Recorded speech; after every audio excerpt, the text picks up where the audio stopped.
أعوذ بالله من الشيطان الرجيم بسم الله الرحمن الرحيم الذين آتيناهم الكتاب يتلونه حق تلاوته أولئك يؤمنون به ومن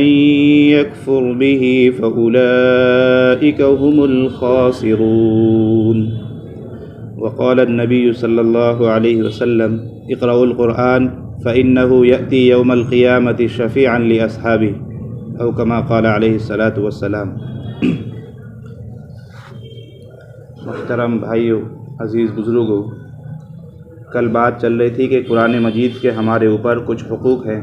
جن میں سے ایک حق یہ ہے کہ انسان قرآن کی تلاوت کرے۔ قرآن کو پڑھنا یہ قرآن کا ایک اہم حق ہے، اور قرآن یہ ہمارے لیے شفا بھی ہے، نور بھی ہے۔ قرآن میں خود ہے کہ قرآن کو اللہ تعالیٰ نے مومنین کے لیے شفا بنایا ہے۔ اس میں جسمانی اور روحانی ہر طرح کی بیماریوں کے لیے اللہ نے شفا رکھی ہے۔ تو یہ شفا اسی وقت حاصل ہوگی جب ہم اس کو پڑھیں گے۔ میں نے آپ کے سامنے جس آیت کی تلاوت کی ہے، اس میں اللہ تبارک و تعالیٰ نے ان لوگوں کی تعریف کی ہے جو اللہ کے کلام کو اور اللہ کی کتاب کو پڑھتے ہیں اور اس پر ایمان لاتے ہیں اور تلاوت کے حق کو ادا کرتے ہیں۔ اور آگے اللہ فرما رہے کہ وَمَن يَكْفُرْ بِهِ، کہ جو اس کا انکار کرے گا فَأُولَٰئِكَ هُمُ الْخَاسِرُونَ، تو وہ لوگ خسارہ اٹھانے والے اور نقصان اٹھانے والوں میں سے ہوں گے۔ تو قرآن مجید کو پڑھنا یہ قرآن کا ایک اہم حق ہے۔ حدیث میں بھی اس کی بہت ساری فضیلتیں ہیں۔ میں نے بھی آپ کے سامنے جو حدیث پڑھی، اس میں اللہ کے نبی فرماتے ہیں کہ تم لوگ قرآن مجید کو پڑھو، اس لیے کہ قرآن کل قیامت کے دن اللہ کے حضور اپنے پڑھنے والوں کے لیے سفارشی بن کر آئے گا، اور جب قرآن کسی کے حق میں سفارش کرے گا تو اللہ تعالیٰ اس کی سفارش ضرور قبول کریں گے۔ اسی طرح ایک حدیث میں اللہ کے نبی فرماتے ہیں کہ افضل عبادت امتی قراءۃ القرآن، کہ میری امتیوں کے لیے سب سے اہم عبادت اور سب سے افضل عبادت جو نفلی عبادتوں میں سے قرآن کی تلاوت اور قرآن کو پڑھنا بھی ہے، یعنی فرائض وغیرہ کے بعد سب سے افضل عبادت قرآن کی تلاوت اور قرآن پڑھنا ہے۔ اسی طرح ایک حدیث میں اللہ کے نبی صلی اللہ علیہ وسلم فرماتے ہیں کہ من قرأ حرفا من کتاب اللہ فلہ بہ حسنۃ والحسنۃ بعشر امثالها، کہ جو شخص کتاب اللہ کا یعنی قرآن کا ایک حرف پڑھے تو اسے ایک نیکی ملے گی، ایک حسنہ ملے گا، اور ایک حسنہ 10 کے برابر ہوتا ہے۔ آگے فرماتے ہیں کہ لا اقول الف لام میم حرف ولکن الف حرف ولام حرف ومیم حرف، یعنی الف لام میم یعنی جو پورا ایک لفظ ہے، پورا ایک کلمہ ہے، یہ ایک حرف نہیں ہے بلکہ ہر حرف پر اللہ تعالیٰ گویا کہ 10 نیکیاں دیں گے۔ اور آگے بات آئے گی کہ حضرت علی رضی اللہ تعالیٰ عنہ فرماتے ہیں کہ اگر کوئی آدمی باوضو تلاوت کرے تو اسے ہر حرف پر 25 نیکیاں ملتی ہے۔ لہذا قرآن کو پڑھنا یہ گویا کہ بہت بڑی سعادت مندی کی بات ہے۔ اسی طرح ایک حدیث میں ہے اللہ کے نبی فرماتے ہیں کہ من شغلہ القرآن وذکری عن مسئلتی اعطیتہ افضل ما اعطی السائلین، اللہ تعالیٰ فرماتے ہیں، یہ حدیث قدسی ہے کہ کسی آدمی کو قرآن مجید اور اللہ کا ذکر مشغول کر دے اللہ تبارک و تعالیٰ سے دعا مانگنے سے، تو اللہ فرماتے ہیں کہ میں اسے دعا مانگنے والوں کے مقابلے میں زیادہ دوں گا۔ یعنی ایک آدمی ہے جو دن رات قرآن پڑھتے رہتا ہے، اللہ کا ذکر کرتے رہتا ہے، اسے اپنی ضرورت کی چیزیں مانگنے اور اللہ سے سوال کرنے، اللہ سے دعا کرنے کا وقت نہیں ملتا، تو اللہ فرماتے ہیں کہ بغیر مانگے میں اسے دے دوں گا قرآن پڑھنے کی برکت کی وجہ سے۔ اسی طرح اسی حدیث میں ہے کہ فضل کلام اللہ علی سائر الکلام کفضل اللہ علی خلقی، کہ اللہ کے قرآن کو تمام کتابوں پر یعنی قرآن کو دوسری کتابوں پر ایسی ہی فضیلت ہے جس طرح کہ اللہ تبارک و تعالیٰ کو تمام مخلوقات پر۔ ظاہر سی بات ہے کہ مخلوقات کے مقابلے میں سب سے اونچا مقام مخلوقات کا تو مخلوقات کی کوئی حیثیت ہی نہیں ہے، سب سے اونچا مقام اللہ کا ہی ہے۔ تو کتابوں میں سب سے افضل کتاب اور سب سے اعلیٰ کتاب قرآن ہی ہے۔ اسی طرح ایک حدیث میں اللہ کے نبی صلی اللہ علیہ وسلم نے ترغیب دلائی ہے کہ ہر مسلمان کو قرآن کا کچھ نہ کچھ حصہ ضرور یاد کرنا چاہیے۔ اللہ کے نبی فرماتے ہیں ان الذی لیس فی جوفہ شیء من القرآن کالبیت الخرب، کہ جو آدمی ایسا ہو کہ اس کے دل میں، اس کے سینے میں، اس کے پیٹ میں قرآن میں سے کچھ بھی نہ ہو، یعنی اس کو قرآن کی کوئی بھی صورتیں، قرآن کا کچھ بھی حصہ یاد نہ ہو، تو اس کا دل، اس کا پیٹ ایسا ہی ہے جیسے کہ ویران اور کھنڈر گھر میں کوئی انسان نہیں جاتا۔ تو اگر کسی آدمی کو قرآن میں سے کچھ بھی صورتیں یاد نہیں ہے تو اس کی مثال اس ویران گھر جیسی ہے۔ اسی طرح اللہ کے نبی صلی اللہ علیہ وسلم فرماتے ہیں کہ الماہر بالقرآن مع السفرۃ الکرام البررہ، کہ جو قرآن کا ماہر ہے، جو قرآن کا حافظ ہے، قرآن کو تجوید کے ساتھ اچھے انداز میں پڑھتا ہے، تو وہ کل قیامت کے دن معزز فرشتوں کے ساتھ ہوگا۔ والذی یقرأہ ویتعتع فیہ وہو علیہ شاق لہ اجران، اور جو شخص قرآن کو روانی کے ساتھ نہیں پڑھ سکتا، اسے پڑھنے میں دشواری ہوتی ہے، لیکن اس کے باوجود بھی وہ آدمی قرآن پڑھتا ہے، چھوڑتا نہیں ہے، تو اللہ کے نبی فرماتے ہیں کہ ایسے آدمی کو ڈبل اجر ملے گا، دوہرا اجر ملے گا۔ تو یہ کچھ حدیثیں تھیں جس میں قرآن مجید کی تلاوت کی اور قرآن کو پڑھنے کی فضیلت ہمیں معلوم ہوتی۔ اب یہ قرآن مجید چونکہ سب سے افضل کتاب ہے تو اس کے کچھ آداب بھی ہے، اس کی تلاوت کے کچھ حقوق ہیں، کچھ چیزیں ہیں جس کی رعایت ضروری ہے۔ تو سب سے پہلی بات تو یہی ہے کہ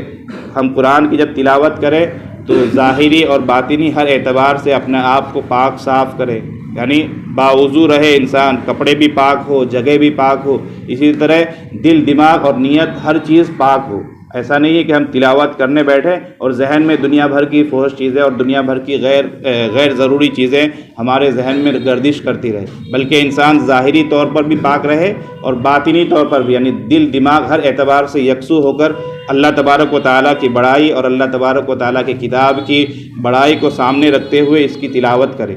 ساتھ ساتھ اخلاص بھی ضروری ہے، کیونکہ اگر دکھلاوے کے لیے، دوسروں کو خوش کرنے کے لیے یا دوسروں کی خوشامد کے لیے ہم کوئی بھی کام کریں گے تو وہ اللہ تبارک و تعالیٰ کے یہاں مقبول نہیں ہوگی۔ اللہ کے نبی علیہ الصلوۃ والسلام فرماتے ہیں ان اللہ لا يقبل من العمل الا ما كان له خالصا وابتغي به وجهه، کہ اللہ تعالیٰ اسی عمل کو قبول کرتے ہیں کہ جو خالص اللہ کے لیے کیا گیا ہو۔ کسی انسان کو دکھلانے کے لیے، کسی کو خوش کرنے اور کسی کو راضی کرنے کے لیے اگر کوئی کام کریں گے وہ اللہ تعالیٰ قبول نہیں کرتے۔ اسی طرح ایک حدیث میں یہ ہے کہ تلاوت سے پہلے مسواک بھی کر لینا چاہیے، لیکن حدیث میں ہے اللہ کے نبی فرماتے ہیں کہ اذا قام احدکم یصلی من اللیل فلیستک،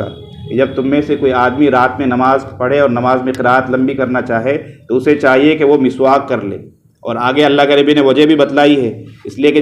جب بندہ قرآن کی تلاوت کرتا ہے تو فرشتہ اپنے منہ کو انسان کے منہ سے لگا دیتا ہے، اور انسان یعنی پڑھنے والے تالی اور قاری کی زبان سے جو بات نکلتی ہے فرشتہ اسے اپنے منہ میں لینے لگتا ہے۔ تو ظاہر سی بات ہے کہ جب کوئی معزز فرشتہ اور معزز مخلوق ہمارے پاس آئے تو منہ سے کسی طرح کے اسمیل نہ آئے، بدبو نہ آئے، تو اس کے لیے منہ کی صفائی بھی ضروری ہے۔ اسی طرح تلاوت سے پہلے خوشبو لگانا، جگہ صاف اور اونچی اچھی جگہ پر بیٹھ کر قبلہ رخ ہو کر تلاوت کرنا چاہیے، اور اگر ممکن ہو تو قبلہ رخ ہو کر یعنی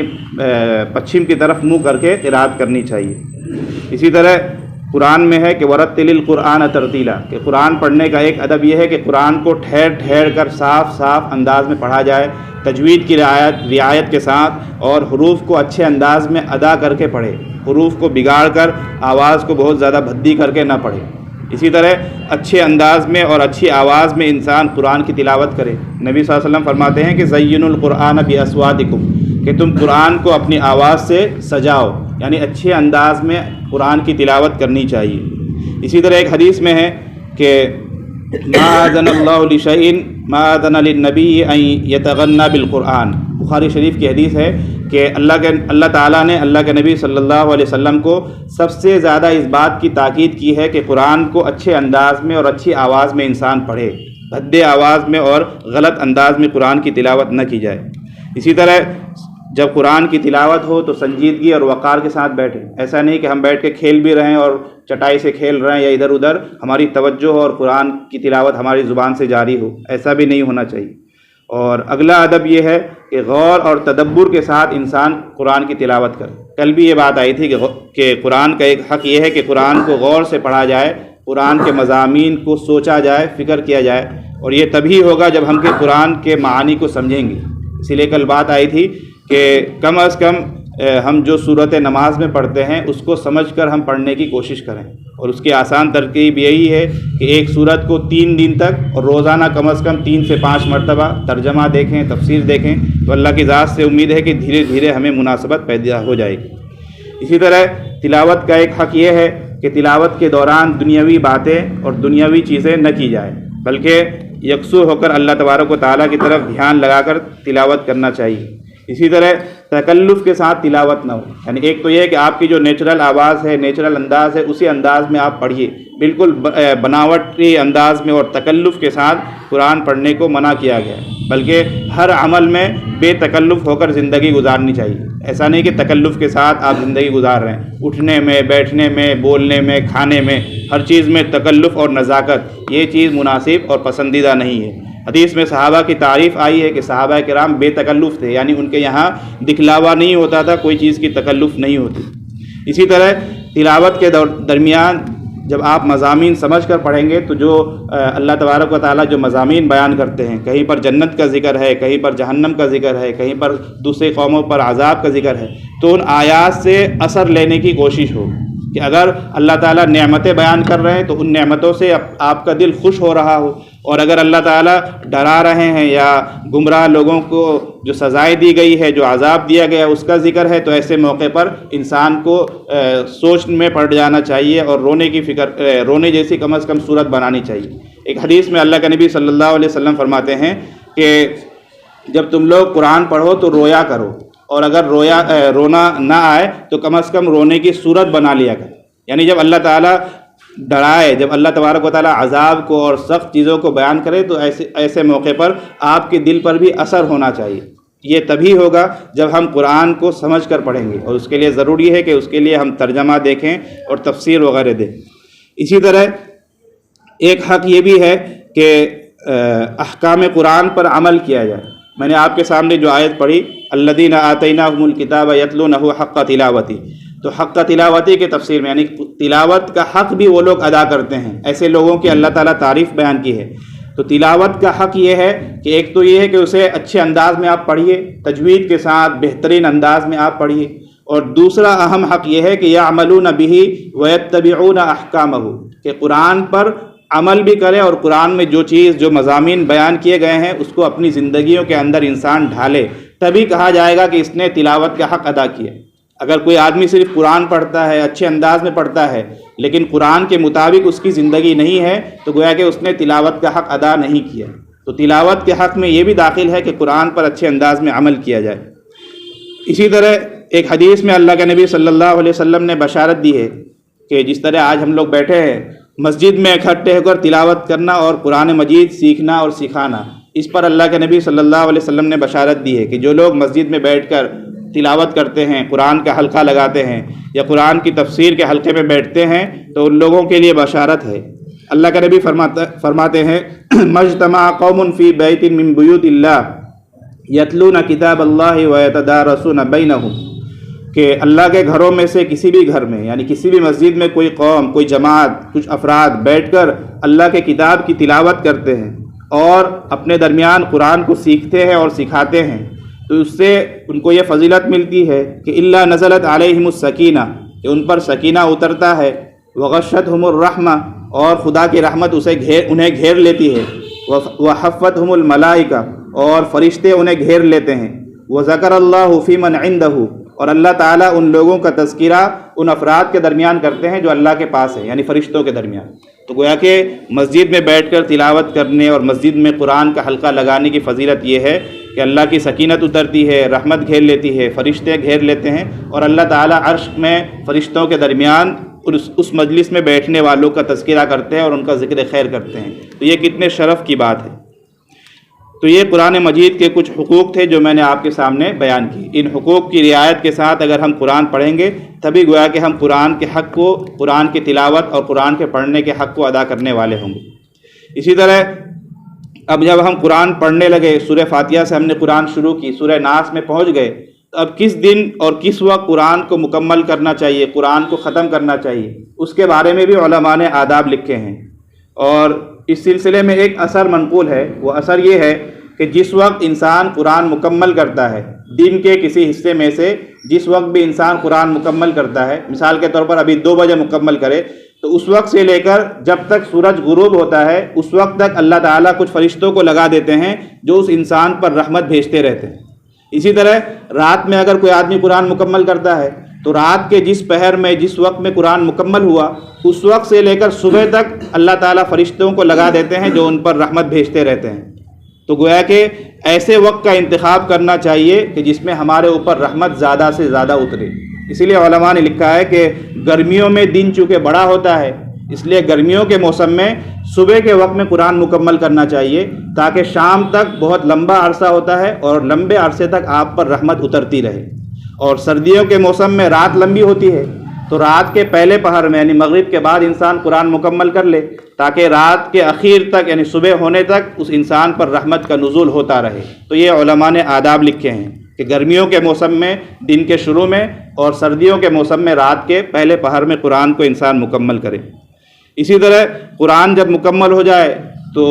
حدیث میں یہاں تک ہے، بلکہ حضرت انس رضی اللہ تعالیٰ عنہ کا عمل بھی ہے کہ اس وقت دعاؤں کا اہتمام ہونا چاہیے۔ قرآن کے ختم پر، قرآن کی تکمیل پر دعائیں قبول ہوتی ہے۔ حضرت انس رضی اللہ تعالیٰ عنہ کے ان کا عمل منقول ہے کہ وہ اپنے گھر والوں کو، دوست احباب کو بٹھا کر پھر اجتماعی دعا کرایا کرتے تھے۔ لہذا جب قرآن مکمل ہو تو انسان دعاؤں کا اہتمام کرے، ایسے موقع پر اس آدمی کی دعا سنی جاتی ہے اور دعا قبول ہوتی ہے۔ اسی طرح حدیث میں ہے کہ لا تأکلوا بہ، کہ قرآن کو اپنے پیٹ بھرنے کا ذریعہ مت بناؤ، یعنی قرآن سے دنیاوی چیزیں نہ طلب کی جائے۔ آج کل جو ختم وغیرہ کا لوگ معمول بنا لیتے ہیں، کچھ پیسہ لیتے ہیں اور ختم وغیرہ میں جاتے ہیں، تو ایسی چیزوں کا معمول نہیں بنانا چاہیے۔ اسی طرح حفاظ کرام کو اللہ کے نبی صلی اللہ علیہ وسلم نے ہدایت کی ہے کہ وہ قرآن کی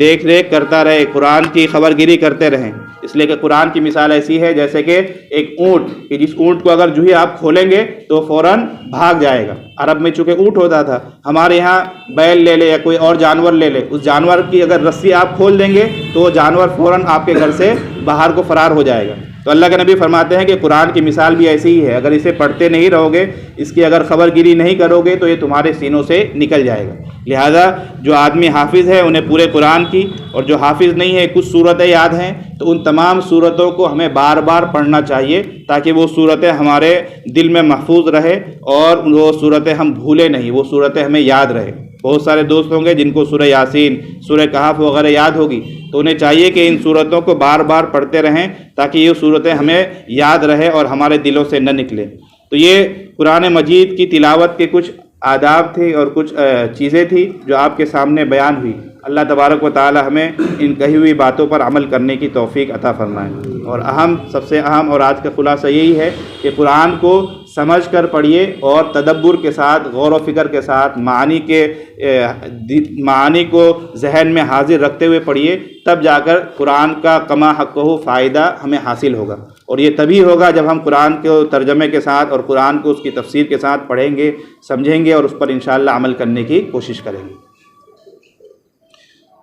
کل ایک بات آئی تھی، ہم لوگوں نے عہد کیا تھا کہ انشاءاللہ مسجد میں جب بھی آئیں گے اعتکاف کی نیت کے ساتھ آئیں گے۔ امید ہے کہ ہم سبوں نے اس پر 100% عمل کیا ہوگا۔ اللہ تعالی ہم تمام کو اس پر عمل کرنے کی توفیق عطا فرمائے۔ آج ایک دوسرا عمل ہے، اللہ کے نبی صلی اللہ علیہ وسلم کی ایک حدیث ہے، پہلے وہ سن لیں۔ اللہ کے نبی فرماتے ہیں کہ والذی نفسی بیدہ لا تدخلون الجنۃ حتی تؤمنوا۔ اللہ کے نبی فرماتے ہیں اس ذات کی قسم جس کے قبضے قدرت میں میری جان ہے، تم لوگ جنت میں داخل ہو ہی نہیں سکتے جب تک کہ تم ایمان نہ لے آؤ، یعنی ایمان کے بغیر کوئی بھی آدمی جنت میں نہیں جا سکتا۔ ولا تؤمنوا حتی تحابوا، اور آگے اللہ کے نبی فرماتے ہیں کہ تمہارا ایمان کامل اس وقت تک نہیں ہو سکتا جب تک تم آپس میں ایک دوسرے سے محبت نہ کرو، یعنی مسلمان آپس میں ایک دوسرے سے جب تک محبت اور بھائی چارگی کے ساتھ نہیں پیش آتے وہ کامل مومن نہیں ہے۔ اب سوال یہ ہے کہ ہم آپس میں ایک دوسرے سے محبت تو کریں، لیکن کبھی کبھی کچھ رنجش ہو جاتی ہے، تو اس رنجش کو کس طرح ختم کرے اور آپس میں محبت کیسے قائم ہو، تو اس کے لیے بھی اللہ کے نبی نے تدبیر بیان کی۔ اولا ادلکم علی شیء اذا فعلتموہ تحاببتم، اللہ کے نبی سوالیہ انداز میں پوچھ رہے ہیں کیا تمہیں میں ایسی چیز نہ بتاؤں کہ جس چیز کو اگر تم کرنے لگو تو آپس میں تمہاری محبت قائم ہو جائے، باہمی محبت پھر سے بحال ہو جائے۔ پھر آگے آپ نے فرمایا افشوا السلام بینکم، تم سلام کو آپس میں رواج دو، تمہارے درمیان محبت قائم ہو جائے گی۔ لہذا اس حدیث سے پتہ چلا کہ مسلمانوں کو سلام کو رواج دینا چاہیے، چلتے پھرتے جو بھی ہم سے ملے اس سے آپ سلام کریں اور خبر خیریت دریافت کریں۔ حدیث میں تو یہاں تک ہے کہ علی من عرفت ومن لم تعرف، کہ جسے آپ پہچانتے ہوں اسے بھی سلام کیجیے اور جسے نہیں پہچانتے اسے بھی سلام کیجیے، ہر ایک کو سلام کرنا ہے۔ تو اس حدیث سے پتہ چلا کہ جنت میں وہی لوگ جائیں گے جن کا جو ایمان والے ہیں، اور ایمان کامل اسی وقت ہوگا جب آپس میں ہم محبت کریں گے، اور یہ محبت تبھی قائم رہے گی جب آپس میں ہم ایک دوسرے کو سلام کرتے رہیں گے، حال احوال پوچھتے رہیں گے۔ تو آج سے انشاءاللہ ہم لوگ عہد کریں کہ ہم لوگ سلام کو رواج دیں گے، اور سلام کے بارے میں ہے کہ سلام یہ امت محمدیہ کی خصوصیت ہے، ہم سے پہلے امتوں میں یہ چیز نہیں تھی۔ اللہ کے نبی صلی اللہ علیہ وسلم کو اللہ تعالیٰ نے سلام جیسی نعمت دی ہے۔ اور ایک روایت میں امی عائشہ کا قول منقول ہے کہ یہود مسلمانوں سے جو حسد کرتے ہیں، ہم سے جو جلتے ہیں، ان میں دو چیزیں سب سے اہم ہیں، ایک یہ سلام اور دوسری آمین، کہ دعاؤں پر ہم لوگ جو آمین کہتے ہیں اللہ تعالیٰ ہمارے لیے بھی اس دعا کو قبول کر لیتے ہیں۔ امام صاحب دعا پڑھ رہے ہیں، ہم تو دعا نہیں پڑھ رہے، لیکن ہم نے صرف آمین کہا، وہ دعا گویا کہ ہمارے کھاتے میں بھی کاپی پیسٹ ہو جاتا ہے۔ تو یہ دو نعمتیں اللہ نے امت محمدیہ کو دی ہے، جس سے یہودی بھی ہم لوگوں سے جلتے ہیں، اور یہ سلام امت محمدیہ کی خصوصیت ہے۔ اس میں ایک دوسرے کے لیے سلامتی ہے کہ اللہ تبارک و تعالیٰ سے گویا کہ ہم سامنے والے کے لیے خیر خیریت اور سلامتی کی دعا کرتے ہیں۔ لہذا ہم لوگ عہد کریں کہ آج سے جب بھی کسی سے ملیں گے تو سلام ضرور کریں گے، گھر والوں کو بھی کریں گے اور رشتہ داروں کو بھی کریں گے، جسے پہچانتے ہیں اسے بھی کریں گے، جسے نہیں پہچانتے ہیں اسے بھی کریں گے۔ اللہ تبارک و تعالیٰ کہیں سنی باتوں پر عمل کرنے کی توفیق عطا فرمائے۔ بسم اللہ الرحمن الرحیم، الحمد للہ رب العالمین والعاقبۃ للمتقین۔ الہ العالمین، ہم تمام کے گناہوں کو معاف فرما۔ یا اللہ، ہم جیسے بھی ہیں لیکن تیرے پاک پیغمبر صلی اللہ علیہ وسلم کے امتی ہیں، اپنے حبیب کے صدقے ہم تمام کے گناہوں کو معاف فرما۔ یا اللہ، جو باتیں ہم نے سنی ان باتوں پر عمل کرنے کی توفیق عطا فرما۔ یا اللہ، قرآن مجید کو سمجھ کر پڑھنے کی توفیق عطا فرما۔ یا اللہ، قرآن کو سمجھنے کے اسباب مہیا فرما۔ الہ العالمین، ہم تمام کے نیک اعمال کو قبول فرما۔ ہمیں جو پریشان ہے ہر ایک کی پریشانیوں کو دور فرما۔ یا اللہ، ہمیں جو بیمار ہے انہیں صحت عطا فرما، جو مقروض ہے ان کے قرض کے اسباب مہیا فرما۔ یا اللہ، ہمارے کاروبار میں برکت عطا فرما، حلال پاکیزہ اور کشادہ روزی عطا فرما۔ یا اللہ، جو اولاد کے تعلق سے پریشان ہیں انہیں ان کی پریشانیوں کو دور فرما۔ الہ العالمین، ہمارے گھر والوں پر بھی رحمت کا نزول فرما۔ یا اللہ، رمضان کی قدردانی کی توفیق عطا فرما، جو دعائیں مانگی وہ بھی عطا فرما، جو مانگنی تھی مانگ نہ سکے اپنے فضل سے عطا فرما۔ ہماری دعاؤں کو نبی کریم صلی اللہ علیہ وسلم کے صدقے فعل قبول فرما۔ وصلی اللہ علی خیر خلقہ و آلہ و اصحابہ و ذریاتہ اجمعین برحمتک۔